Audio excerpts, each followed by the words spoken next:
And we are back. Madam PS was just making very, very, very insightful comments here. Lakini, mutandao imetufanyia ile kitu. Do not worry. These are digital things that we are all trying, to come on board. Kwa sababu Madam PS alisema digital is the way to go. Even pale kwa MSMEs, she is trying to see how to streamline the young people. But Madam PS, you are talking to us about skills, market, and the challenges. What kind of skills are you imparting in the MSMEs, and what markets and the strategies for them to access local and international markets, as well as some challenges that have come up in you running this department?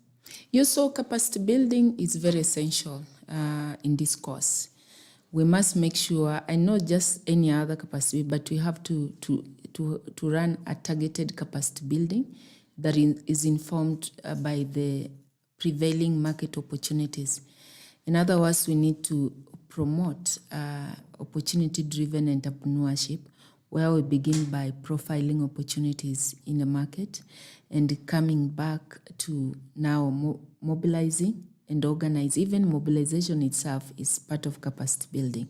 So you strategically mobilize our young people, or rather our population, and organize them in formidable entities that are tradable, which can give them access to finance, and also which can give them access to sustainable market.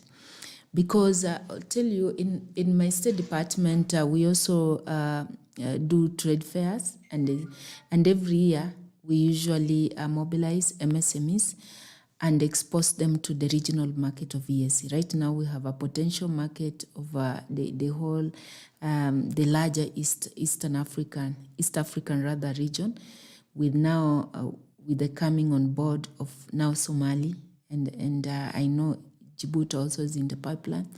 We're almost hitting more than 350 million kind of a market. This is a huge market.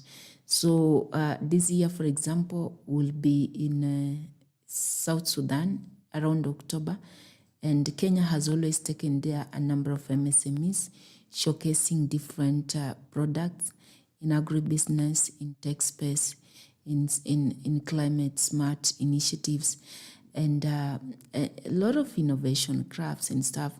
And by doing that, because I remember so far I've worked with them through in 2022 we were in Kampala, last year we were in Burundi, and now this year of course we'll be in South Sudan, in Juba. And so these MSMEs amazingly gets connected to the larger market.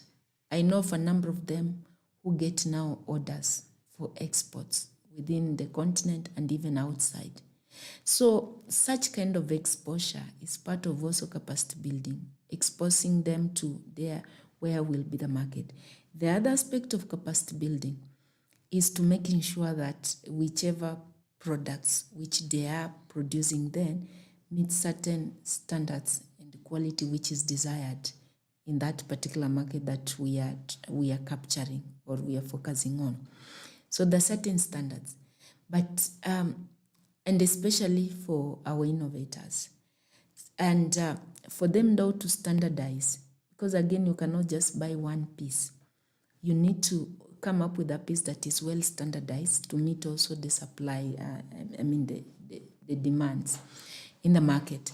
So what we are doing, for example, this financial year from July, we have a project called Kenya Jobs Economic Transformation. KJET is a World Bank funded project, and we are going to focus much on empowering our MSMEs with common user facilities, because most, like I said, our MSMEs are micro and are informal, and so they do not have power to own certain capitals or the production machineries, because that will be another huge capital for them to overcome.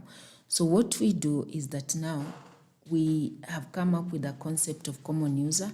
For example, we go to a place like Mkunji there. If we want to standardize those metal boxes and those pans that are made from there, you have to come up with machineries which can do the standardization and the coding. So that when you do that, if someone gives an order and provides a certain code, everybody else can comply with that kind of codes. But for them to do that, you need to bring them those machinery, which they can easily access and access them at affordable rate. And we did a tour there sometime last year. In Kamukunji? In Kamukunji. And we were when we are designing this product, this financial, this project, and they told us this is what we need. We need machinery, modern machinery, which all of us, if it's set up here for standardizing our works, our metal works, be it the metal boxes, be it pans and everything that they do there, so that then we can be able to meet the required market standards and even meet the European standards and stuff. Because that's where we have a huge opportunity that now can increase the value of their product and their return on investment. Now, at the same time, capacity building also is to show, or rather to demonstrate to MSMEs where we think opportunities. A lot of time, you find people residing where there is opportunities. For example, you find people coming from their rural areas, they're leaving large stretches of land, but they're coming here to Nairobi to look for mtu anakuambia nataka tu kazi ya kufagia, you know. We all come to the capital city. We come to the capital city and say nataka tu nipatie tu kazi ya kufagia, na mtu ameacha tu acres 3 acres. Because it's not been part of our mindset to know how we can derive some economic value out of that farm. Because the kind of farming been introduced to has been subsistence farming. Yes. Farming for a season. Well, I just want to do an acre or 2 acres. Ya mahindi ya kukula mwaka mzima. Ya kukula tu mwaka mzima, and that is it. People have never figured out that we are heavily agricultural economy. Our industries, our manufacturing sectors depends on the raw materials that we produce in our farms. And so what the government did as a first step was to flag out key priority value chain, which I would say about 99% are in agriculture. And we're talking about leather and leather products. We're talking about textile and apparels. We're talking about edible oil crops. We're talking about tea. We're talking about rice. We're talking about coffee.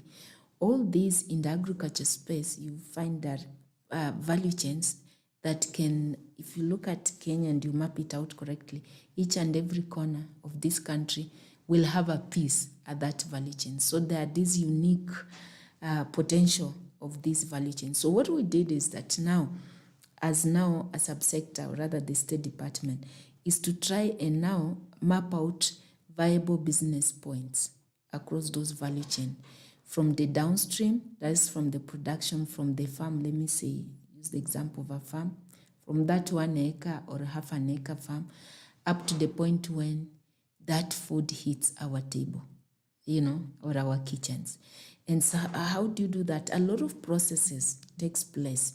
For example, if I take an example of the leather value chain, we are number 4, if I'm not wrong, in Africa, when it comes to animal keeping and domestication of animals. And but again, we lead in eating meat.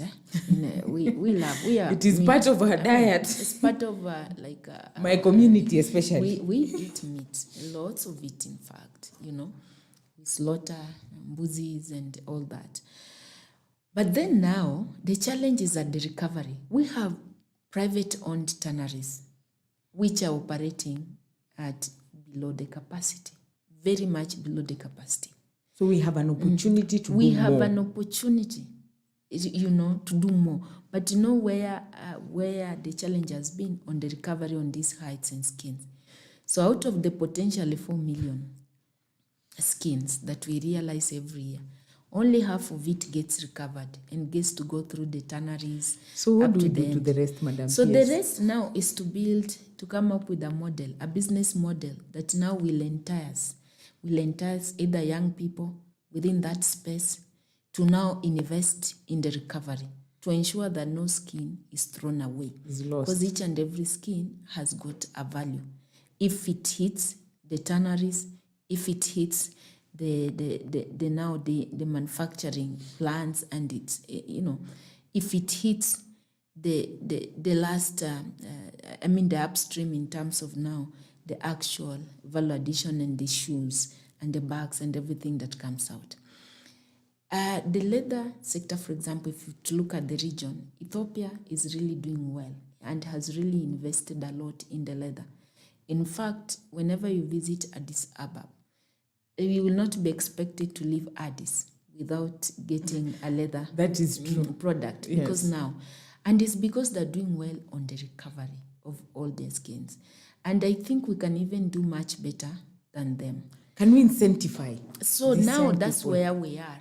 Part is just the first of all is the awareness for them to know that you really do not need to throw away those skins.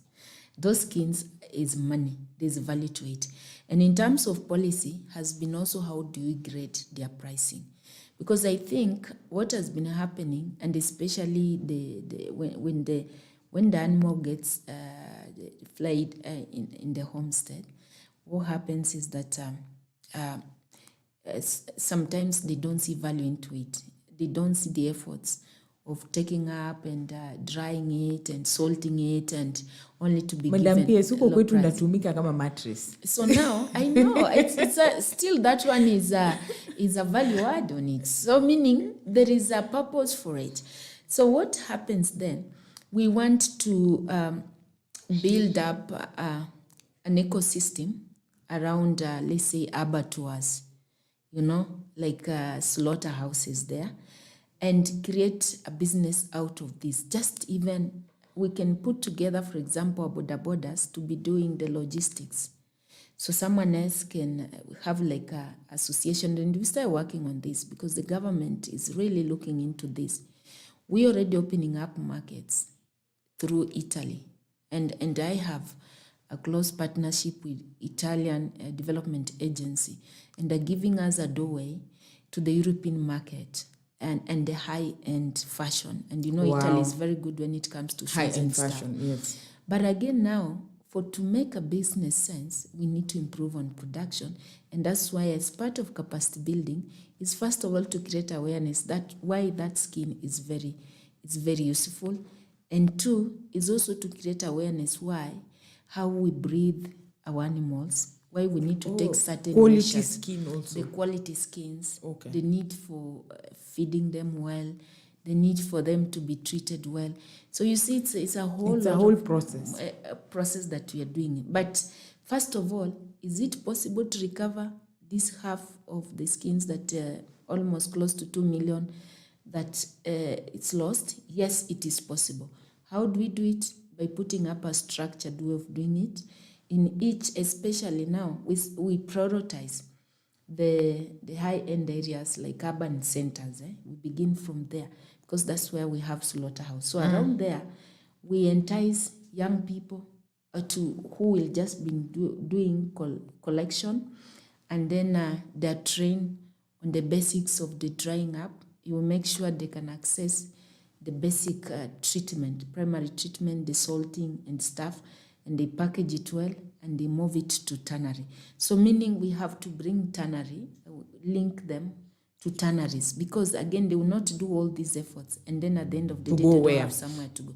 So you see the kind of capacity which you're giving, and we are working on right now. And then through this project, we're going to do this because this is a 150 million USD, which partly will go into organizing certain clusters, be it in the leather value chain, be it in edible oil, to come to some sort of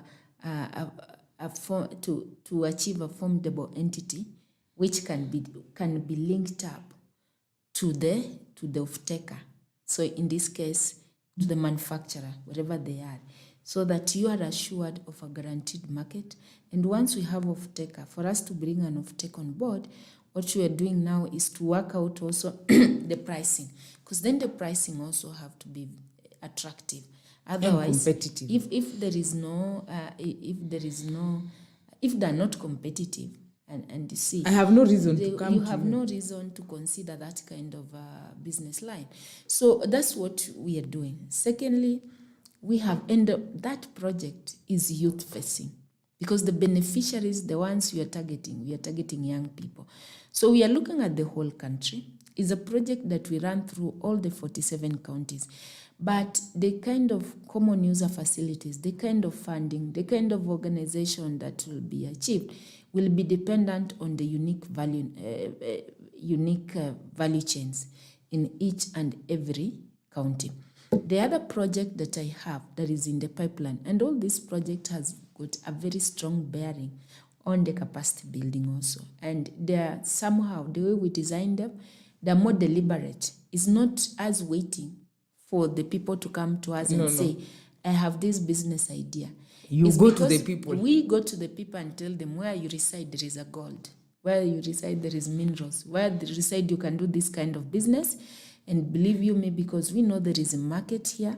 So just do this kind of business, because it's in our best interest if all Kenyans get to be engaged economically. So you're looking at the edible oil also. Look, edible oil in this country is the second raw material that is the second import bill after petroleum. Wow. In Kenya. And you know, edible oil crops, where they come from? Sesame, Sunflower. Leave alone Canola. those. Don't even go far.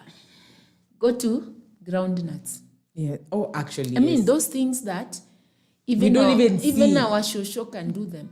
All they need is just access to quality seeds and farm inputs like fertilizer. And you know, His Excellency, the President has done so marvelous around there. The fertilizer subsidy is a game changer in that space.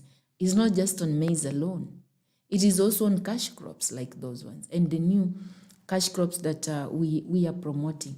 So if the farmer can be enticed into commercial farming, knowing that my farm is not just to give me food that can cover me subsistence farming, no. Yeah, but it can also give me pesa mfukoni. I can do something. I can get competitive prices. I have a guaranteed market. Then we'll venture into it. So we say this is an opportunity actually to turn around our farming in this country.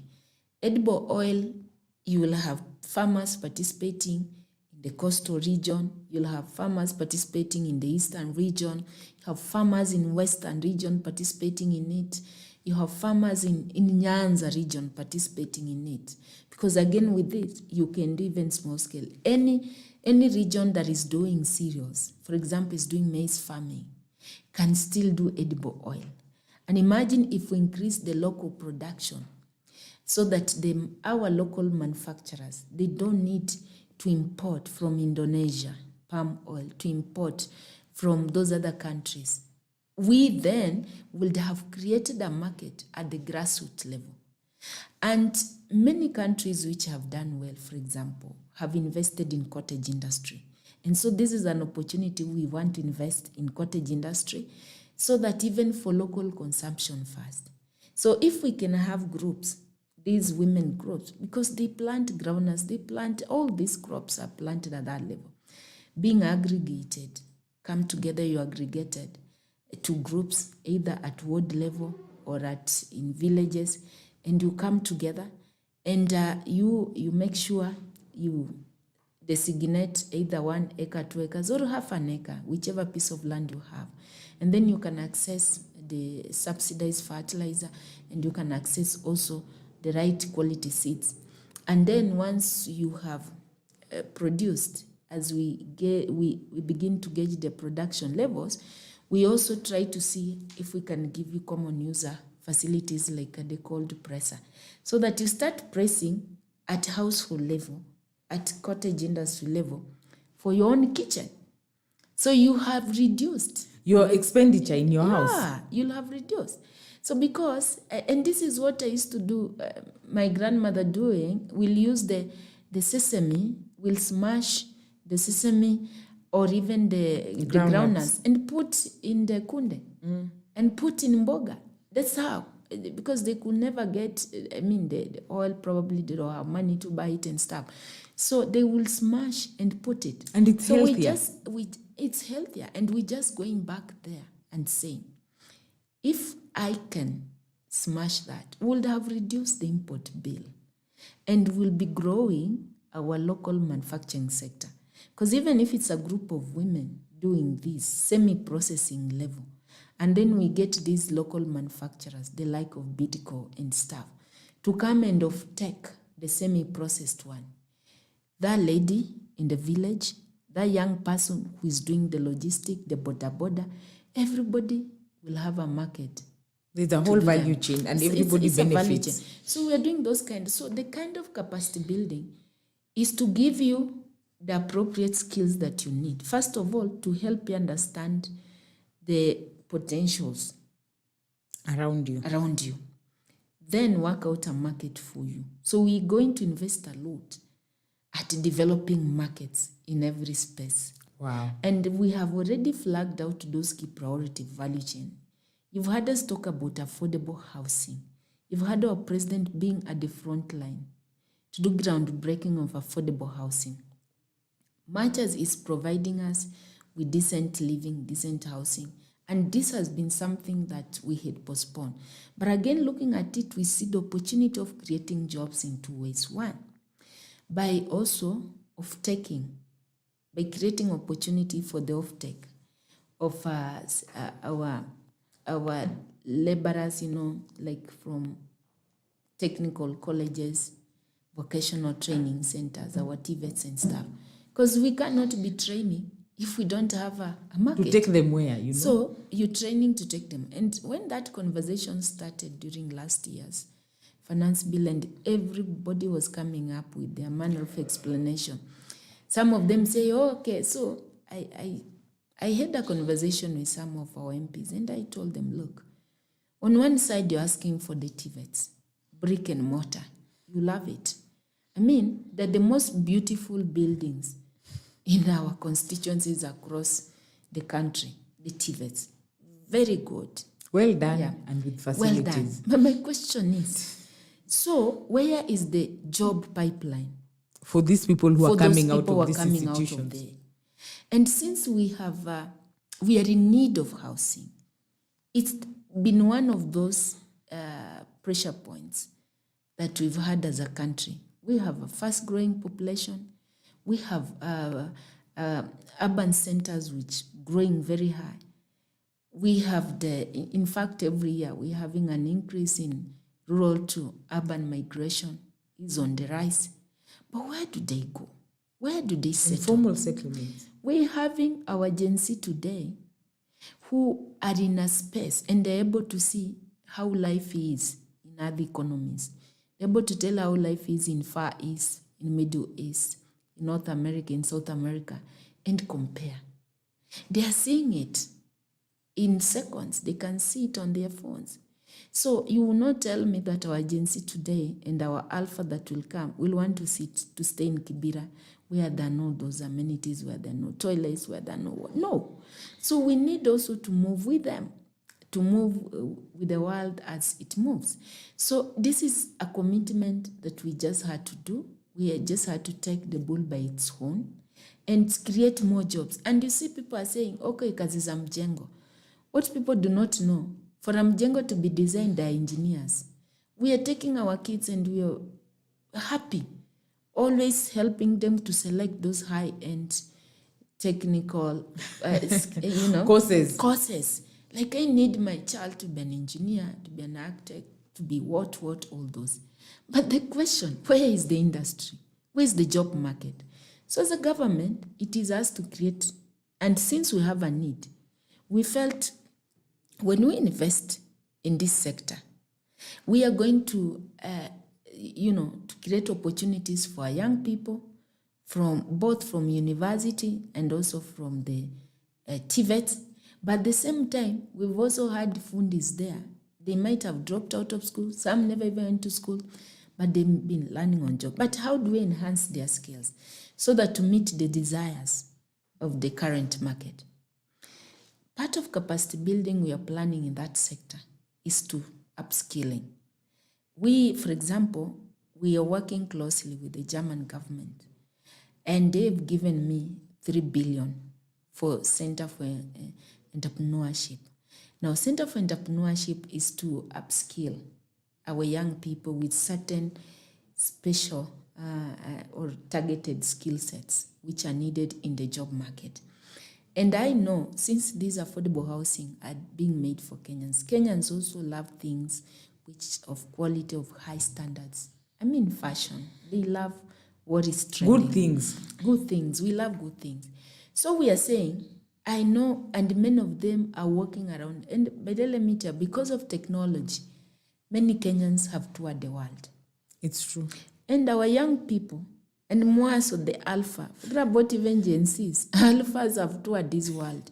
You give your From a click of a button. A click of the button, they're in the space. They know what is happening. They may not be there physically, Yes. but they have really toured this world. So everybody knows what is in Europe, what is in America, what is there, even in terms of construction. Today, you can just Google and come up with the kind of a house which we need. So we are saying to meet those needs, we can select, become more deliberate as selecting some of our graduates, universities, some of our TVET, some of the people, because remember also we are now implementing the prior learning policy. So if you've been on a job for quite some time, there's a way through you can just do some sort of certification and a few practicals and you are given the certificate. You are qualified in that regard. So we can take them to where we think we desire. We take them to Europe, and Kenyans are very good. Put them on those jobs for 1 or 2 We are months among or the 3 best, months. brilliant minds. When they will come back here, the kind of design, the kind of building they're going to do, the kind of innovation they'll do in our space will be marvelous. So that 3 billion will be empowering our MSMEs, especially young people, with whichever skills they desire. So they're given a voucher, you go to an institution or you go to an industry, an industrial space that you feel you can learn on job and you get paid for it. You acquire those specific skills, that specific experience that you'll be looking out to. Then when you come back, so then tutafute pesa, which I can give you through Kenya Industrial Estates if you're doing any manufacturing-oriented kind of business. So you've come up with the new skill sets. So we are actually facilitating even the importation of skills. And this importation of skills doesn't have to be physical. I mean, these Kenyans do not have even to travel physically to Europe to get to appreciate what is doing. You can still do it online. A lot of time you are seeing TikTok and people putting solutions and innovations on online. So we just need also to kind of, we're appealing to the mindset that it's possible to achieve those standards. But again, we have to favor them with those, with the tools and with the financing support. So that's why this C4E is going to be very impactful in terms of upskilling for the labor market.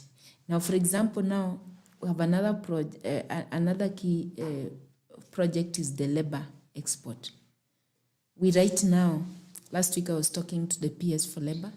So far, he's looking into almost 400,000 jobs, like in the next 5 years. And that was a big conversation, PS, even with the president and the young people. Exactly. On the Express in the last 3 weeks, because the young people are saying we have been, we have worked, we have graduated finally, but you want to export us vis-a-vis creating jobs not, here. And let me so tell clarify that for and us. And sometimes also need to be very, sometimes it's also good to be very honest when we're having this conversation.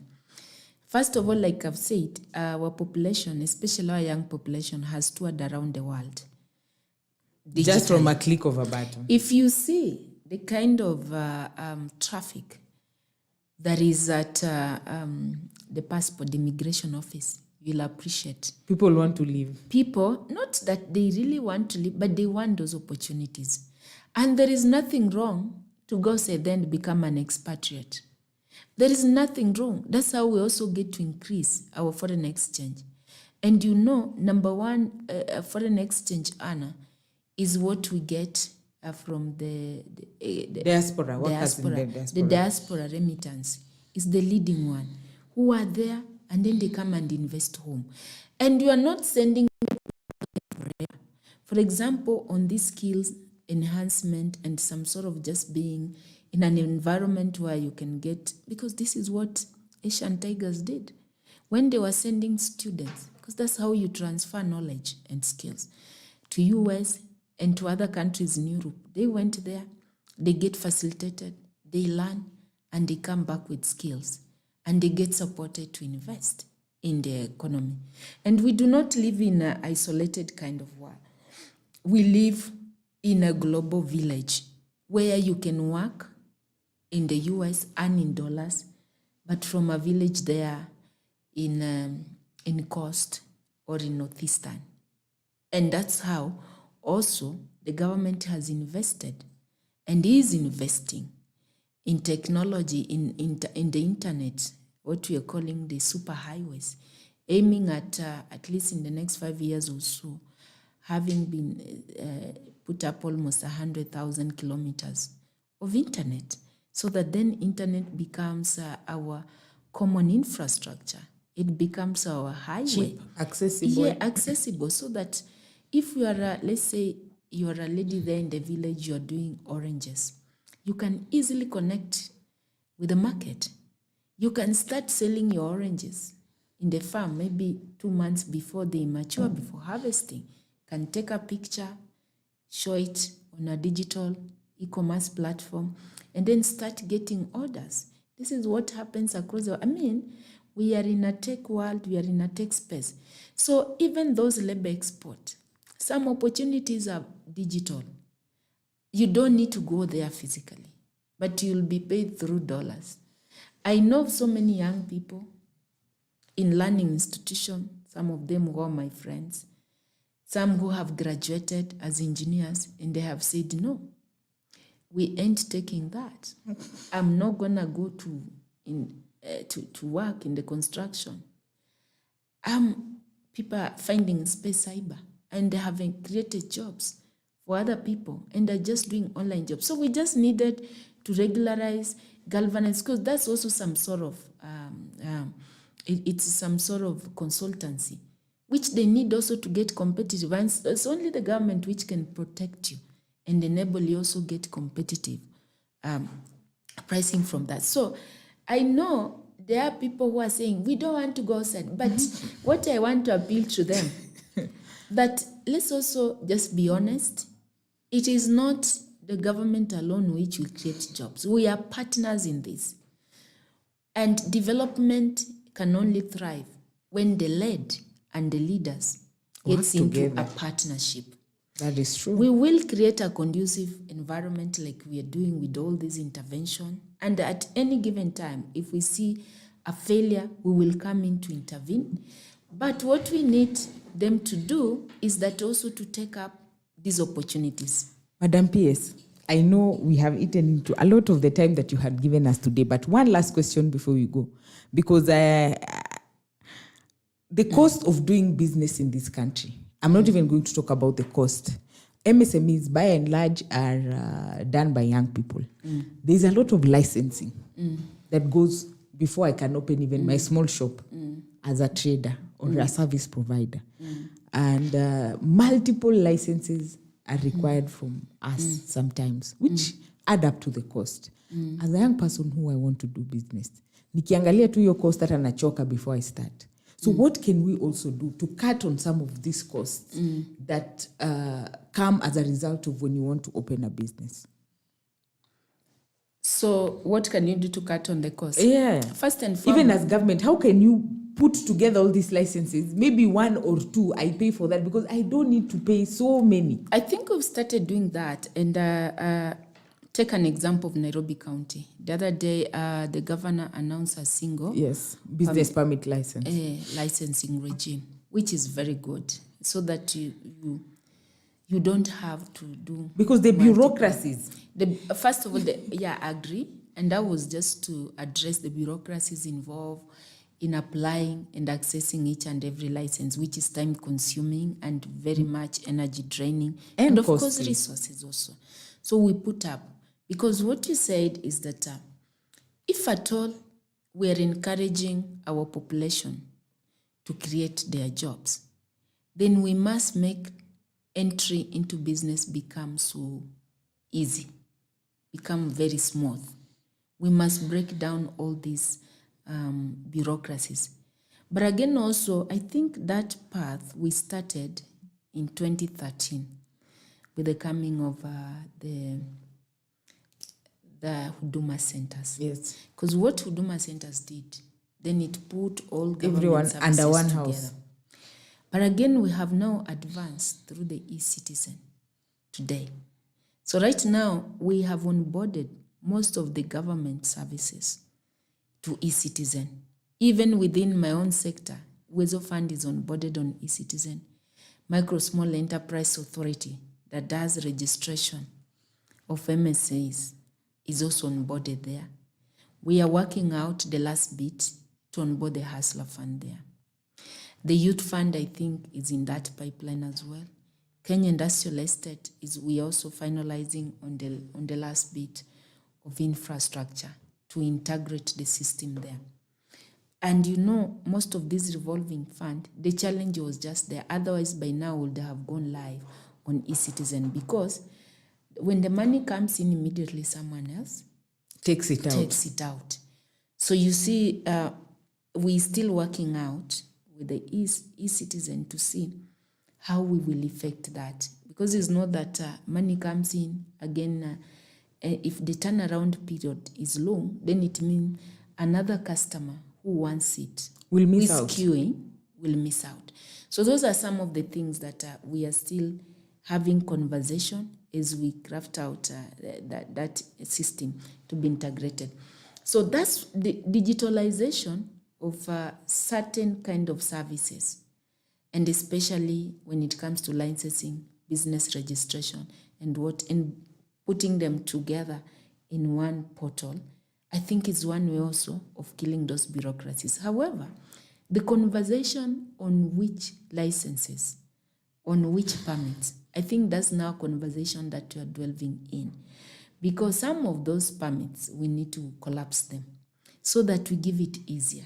It's part of an enabling journey. It's an intervention.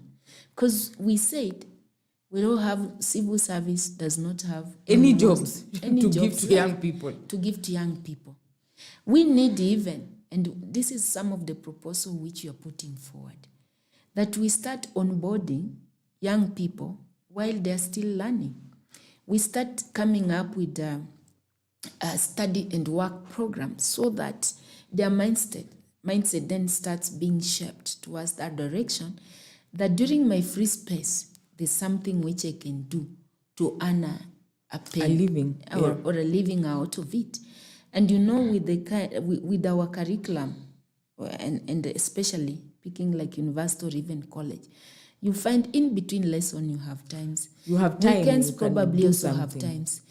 Those times, we just want now to work out an environment where you can go and do something. I remember sometime in 2011, I was privileged to attend an international leadership visitors leadership program in the US, and especially on youth engagement and civic engagement and leadership. And so we went around even their schools just to study their schooling system. And it was amazing to meet in like Ulbia Secondary School, equivalent of ours, a Form 2, the equivalent of a Form 2, like their nursing class, the practical, what you call the laboratory, where they do their practical. If you look at it, it's almost like some of our level 4 hospitals. A proper hospital. A proper hospital. And what is the end of that? Is to start putting you into that environment. And because at that point, they're above 16 years, which is their age of consent and stuff, they start being attached to hospitals. So during their free times, they're encouraged to volunteer. But you see, it's paid up job. So you find what you will see here in Kenyatta Hospital, and you've been seeing it, you find student trainees. Yes. That the ones pushing trolleys or working with the doctors. Doing the small jobs. So you jobs find there. these students in our equivalent of Form 2 then is the one now doing those rounds. What do we achieve? First of all, you achieve to get the right, the proper job appreciation. Yes. And professional formation of this person. This is not a And even the doctor. passion. Will not shy away from doing all those things. It's someone who goes into that field with full passion. But also, they earn something because every hours they volunteer there, it is worked out. They know how much you can earn. They start earning, and because they're living with their parents, they have no any direct expenses that they're meeting, they are saving. This is how you see during summers, like They're now. able to travel. You see them traveling. You see them the other day. I was in Korea, and at the airport, you meet these groups of these students from US, from Europe, coming there to see the world. And as they go there, they're not just going there for summer or whatever. Those summer classes, those summer meetings, it starts jogging their mind. They start And seeing the other inspires you. world and inspires them to become more innovative and creative in that space. So I think this is what we need to do, even for us, knowing that we start addressing the unemployment issue, we start promoting entrepreneurship in our curriculum right from school. Let our people start appreciating the need to start investing at a tender age, and what that investment can do for them. It can build up their credit score, by the way, because you're not beginning from a zero, you're beginning with something. By the time when they graduate from school, from higher learning institutions, and they are ready to go, they will not begin From scratch. They'll have something to build up. And this is all we need to do in our economy.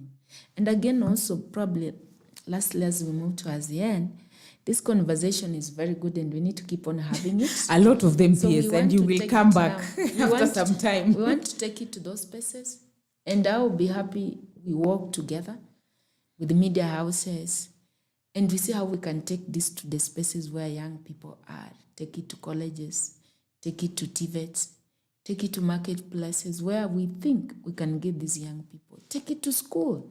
I mean, we live everywhere we reside, there is an opportunity which has and a potential that is yet to be unlocked. So we need to make our people understand and appreciate opportunities around them. And so it becomes easier to develop a market and see then how you walk backwards to organize Alright. them. So I think so the other project, maybe just to wind up, is the National Youth Opportunities Advancement, the Nyota Transformation Advancement. And this one, it has got 4 components. The first component is we are going to give young people this certain skills also which are desired. They'll be trained to be prepared for the job market. For example, let's say an industry like Unilever will come and say, these are the kind of jobs that we have. And then now these are the specific skills which are needed. And then young people get prepared in that space to be absorbed, let's say, by Unilever or any other industry. Then also, we have a component of creating job through enterprises. So we have young people who can do business. They just need a seed capital. So we are going to give every individual, after they've been trained, digital training, or sometimes even physical training, or they've been trained by other programs. Like, remember my first project I talked about, the Kenya Jobs Economic Transformation Project. They can be picked up. They're given seed capital to start to do something. And then we'll be monitoring them. So I have then, while they'll be doing that, for every income that there is, they'll be encouraged to save. Now, save in view of populating their pension and also the short-term savings. So they will decide. Because you see, pension is not just for those who are employed formally. It is also for those who are doing business, because either way, the time will come when you'll have to retire. You cannot do it again. Yeah, you'll have to retire. So you start also, you have an opportunity to populate your pension. So whatever you earn from the seed capital after you have invested, the returns, the income, you'll also lock it down and say, okay, fine. I have to start saving for my pension. If you start saving for your pension at the age of 18, for example, by the time when you hit 60s or you hit 40s, and the good thing is that you can still access that money at some point and expand your business with it. Or you can lock up that money the way we've locked out the Hustler Fund beneficiaries, and the way now those 2 million can now be transitioned, because their saving in itself is a security. So from someone who had zero security, the only thing you had that was properly yours is your name. Is your name. And sometimes the name you share is your birth certificate and your fingerprints. I mean, those are what is properly yours, your entitlement. And now if you've gone to school, that certificate which you have. But those people, we are now transforming them to a level where they also have security. They also have financial security. They can tell someone, okay, fine, I want to do this kind of business, and this is what I have so far. So maybe I need just to be scaled up a little bit. So that opportunity will be there now. So the State Department of Labor will be providing the saving platform for that, for especially the pension aspect part of it. And then the fourth component, which now is partly is being implemented directly through my State Department, we're going to set up a platform, an e-commerce kind of platform, which I'm calling a marketplace. This marketplace will have all the services in form of consultancies, all the skills will be there. Because one thing we've realized is that our MSMEs, they suffer low growth due to lack of support, business development services, because they don't have the capacity or the bargaining power to get hold of the likes of Deloitte, likes of PwC, McKinsey, and all those experts in the market, big firms. The big firms, they don't have it. They cannot even get hold of a lawyer and retain, like what those firms will do. But we now know to start reimagining our economy from a micro perspective. We are so micro that nowadays if you go to this supermarket, you will hardly see many people pushing those large trolleys. No, like you say, the economy is kadogo economy. It's kadogo, is our kadogo economy. So also, the people who are offering services, those skills, those expertise, they need now to start breaking down their services into micro, so that mama mboga can also benefit from those business development. And that's the space in which we want now to delve in.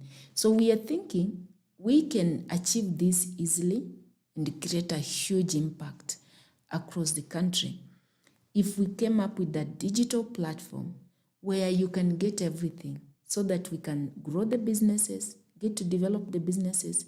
If Mama Mboga wants, for example, to do her returns today and can click a button and be able to see who is around her, who is affordable, who is this accountant around her, and how much is it, and even negotiate and get someone to come and put her books of accounts properly. Because now for you to access now a loan, they will want to check your books of accounts.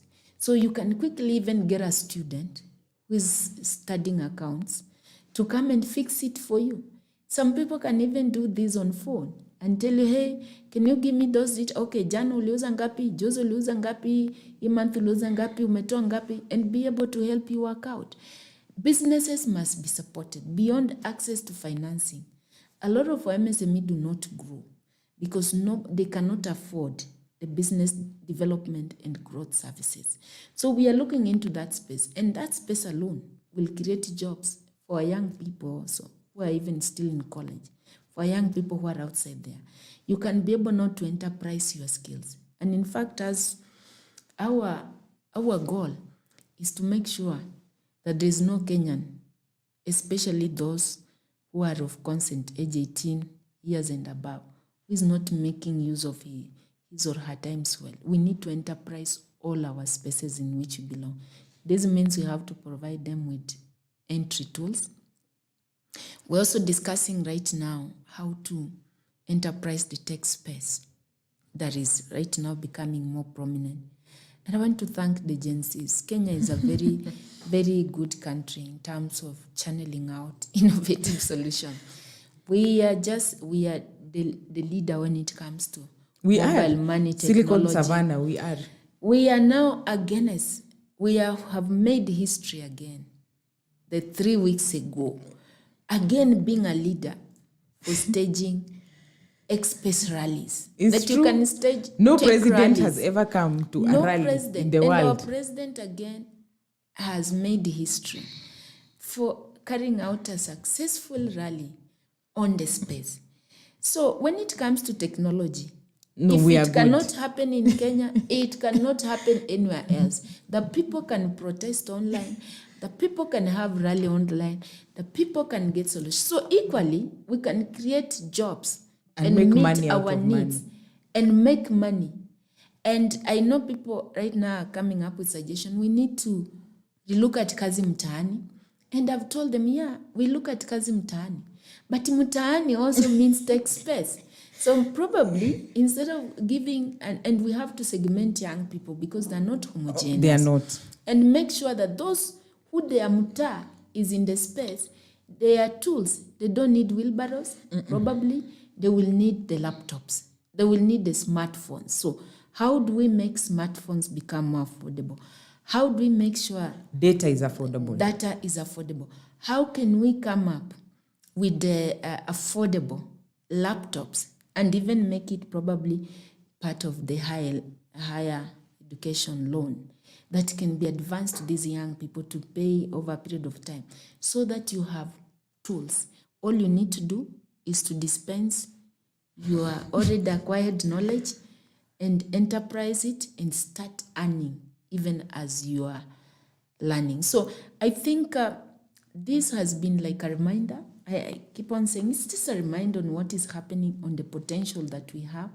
And I think I can see a very bright future ahead of us, ahead of our young people.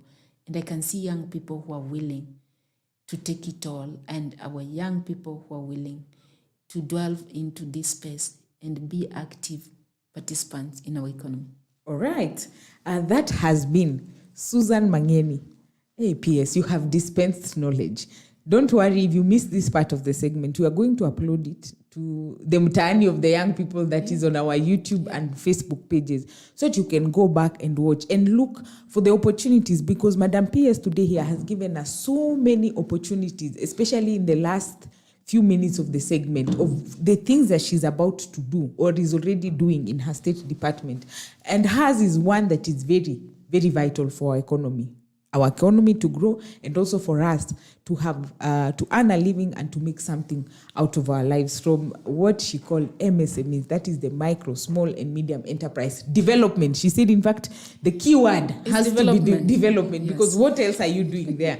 It has to develop. And Madam PS, thank you for coming this morning. We are truly, truly grateful that you have honored us with your presence to educate us because it is one thing for you to roll out these projects from where you're sitting from your office with your team. But it is a whole different thing for you to go out deliberately speaking to the young people about the things that you're doing on ground. And that is very important. Communication, especially in this day and age, like you say, Gen Z and Gen Alpha, you know, all the information they get from a click of a button. And if you're out here giving us this information, it is very important. And we thank you for that.